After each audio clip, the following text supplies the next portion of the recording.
Hi friends, welcome to Jaisa Telugu channel. గుళ్ళల్లో చేసే పులిహోర ఎంత బాగుంటుందో కదా. అదే టేస్ట్ వచ్చే విధంగా పులిహోరను మనం ఇంట్లో ఏ విధంగా ప్రిపేర్ చేయాలనో ఇప్పుడు చూసేద్దాం. పులిహోరను ఒక్కొక్క ఏరియాలో ఒక్కొక్క స్టైల్లో చేస్తూ ఉంటారు. ఏ స్టైల్లో చేసినా సరే పులిహోర టేస్ట్ చాలా బాగుంటుంది.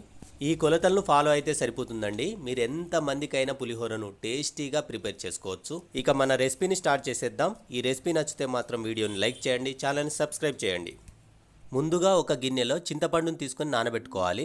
ఒక 10 నిమిషాల పాటు నానబెట్టుకుంటే సరిపోతుందండి. చింతపండులో సీడ్స్ అన్నీ తీసేసి నానబెట్టుకోవాలి. ఇక్కడ నేను ఒక 150 గ్రాముల చింతపండును తీసుకొని నానబెట్టుకుంటున్నాను. ఈ చింతపండు 1,5 కిలోల బియ్యానికి సరిపోతుంది. 1 కిలో బియ్యానికి 100 గ్రాముల చింతపండు అయితే సరిపోతుంది. ఈ కొలతలతోటి మనం ఎంత పులిహోరనైనా ప్రిపేర్ చేసుకోవచ్చు.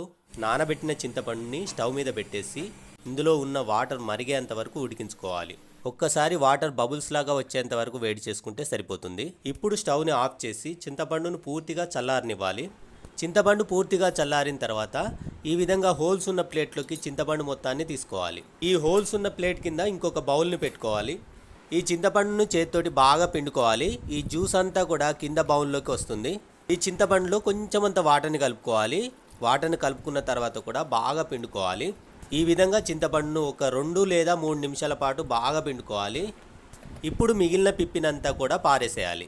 చింతపండు జ్యూస్ అంతా కూడా ఈ విధంగా కింది బౌల్లోకి వస్తుంది. ఈ చింతపండు జ్యూస్ని అంతా కూడా ఒక గిన్నెలోకి తీసుకుందాం. ఒక 8 లేదా 10 పచ్చిమిర్చీలను ఈ విధంగా కట్ చేసుకొని ఈ చింతపండు జ్యూస్లో వేసుకోవాలి. 1 టేబుల్ టీ స్పూన్ పసుపును కూడా ఈ చింతపండు జ్యూస్లో వేసుకోవాలి.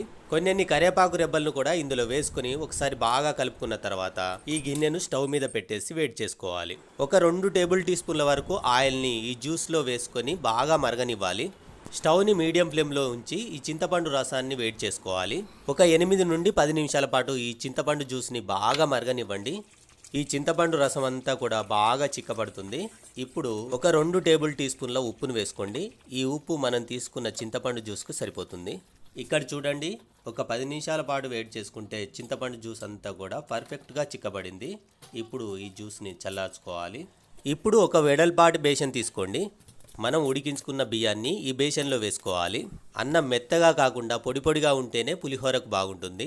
ఇక్కడ నేను ఒక 1/2 కిలో బియ్యాన్ని ఉడికించుకొని పెట్టుకున్నాను. ఎంత పొడి పొడిగా వచ్చిందో చూడండి. ఈ 1/2 కిలో బియ్యాన్ని మొత్తం కూడా ఈ బేషన్లో తీసుకొని పెట్టుకోవాలి.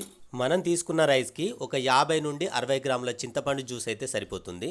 ఇప్పుడు మనం రెడీ చేసుకున్న చింతపండు జ్యూస్ను కొంచెం అంతా ఈ అన్నంలో వేసుకొని కలుపుకోవాలి. ఈ జ్యూస్ని అంతా కూడా అన్నంతో ఒకసారి బాగా కలుపుకోవాలి.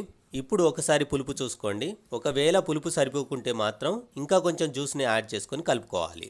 మన టేస్ట్కి సరిపోయేంత చింతపండు జ్యూస్ని ఈ అన్నంలో కలుపుకున్న తర్వాత పోపు చేసుకోవాలి. మనం కలుపుకున్న పులిహోరను పోపు చేసుకోవడానికి ఒక ప్యాన్లో 5 టేబుల్ టీ స్పూన్ల ఆయిల్ తీసుకొని వేడి చేసుకోండి. ఆయిల్ వేడైన తర్వాత ఒక 50 గ్రాముల పల్లీలను వేసుకొని వేయించుకోవాలి.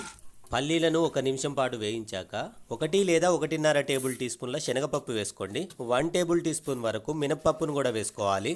వీటన్నిటిని ఒక 2 నిమిషాల పాటు వేయించాక కొంచెమంత జీలకర్ర వేసుకోవాలి. కొన్ని ఆవాలు కూడా వేసుకొని వేయించుకోవాలి. ఒక 8 నుండి 10 ఎండుమిర్చీలను కూడా వేసుకోండి. కొన్ని కరివేపాకు రెబ్బలు కూడా వేసుకొని కలుపుకున్న తర్వాత ఒక 2 నిమిషాల పాటు వేయించుకోవాలి. స్టవ్ని ఎప్పుడైనా సరే లో ఫ్లేమ్లో కానీ మీడియం ఫ్లేమ్లో కానీ ఉంచి వేయించుకోవాలి. ఇప్పుడు మనం వేయించుకున్న పోపునంతా కూడా మనం కలిపి పెట్టుకున్న పులిహోర అన్నంలోకి వేసుకొని కలుపుకోవాలి. ఈ పోపు అంతా కూడా వేడివేడిగా ఉంటుంది కదా, కాబట్టి గరిటెతోటి కలుపుకోవాలి. ఈ పోపు అంతా కూడా అన్నంలోకి పర్ఫెక్ట్గా కలిసిపోవాలి. ఇప్పుడు ఒకసారి పులిహోర టేస్ట్ చూడండి. ఒకవేళ ఉప్పు సరిపోకుంటే కొంచెమంత ఉప్పుని యాడ్ చేసుకోవాలి. ఒకవేళ పులుపు సరిపోకపోయినా కూడా కొంచెమంత చింతపండు జ్యూస్ని వేసుకొని కలుపుకోవాలి.